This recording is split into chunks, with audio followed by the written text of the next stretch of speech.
C'était une nuit d'hiver froide, le ciel teinté de bleu électrique sous la pluie fine. Sur une longue route déserte du nord, Clara rentrait seule d'une visite chez une amie, les mains crispées sur le volant. Ses phares découpés, le brouillard révélant l'asphalte mouillé.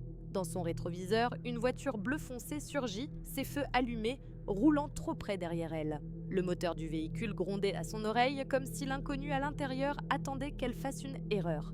Clara essayait d'ignorer la voiture, mais plus elle accélérait, plus l'autre la suivait, imitant chacun de ses mouvements. À chaque virage, dans chaque petite commune traversée, l'ombre restait là, insatiable, ne laissant jamais plus de quelques mètres entre leurs pare-chocs. Son cœur battait si fort qu'elle croyait l'entendre claquer sous la musique étouffée de la radio. Elle décida soudain de tourner brusquement sur le parking d'une petite station-service abandonnée, espérant que l'inconnu poursuivrait sa route. Mais la voiture bleue s'arrêta, moteur ronronnant, juste derrière elle.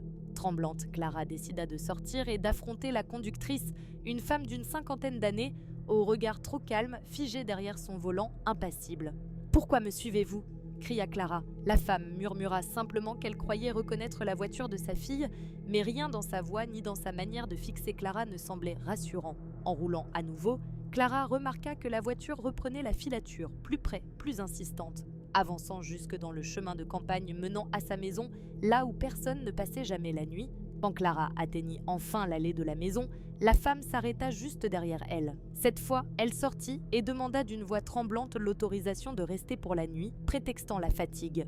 Mais dès que le compagnon de Clara apparut sur le perron, l'inconnu tourna les talons sans un mot, repartant à toute vitesse dans la nuit. Depuis ce soir-là, chaque reflet dans un rétroviseur semble cacher une menace, et quand le vent souffle sur la route, Clara pense toujours à la femme à la voiture bleue qui est peut-être encore là quelque part cherchant sa prochaine proie.